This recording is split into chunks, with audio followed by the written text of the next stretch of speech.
Hi పిల్లలు, welcome to Supraja stories.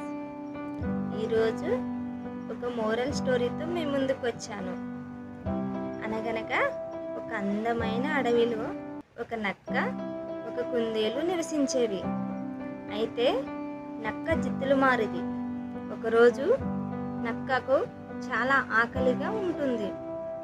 అదే సమయంలో అక్కడే పొదల్లో ఆడుకుంటున్న కుందేలుని చూసింది.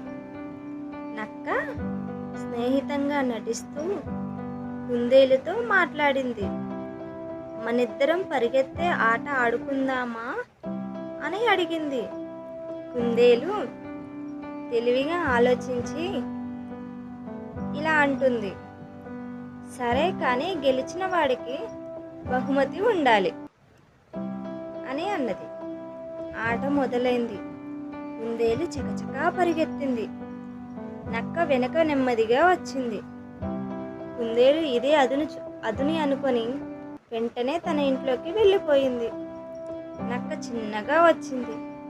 నక్కకి అప్పుడే అర్థమైంది కుందేలు ఎంత తెలివైనదో. మోరల్ ఏంటో తెలుసా పిల్లలు? తెలివి ఉన్నవాడే చివరికి గెలుస్తాడు. శక్తి కంటే బుద్ధి గొప్పది.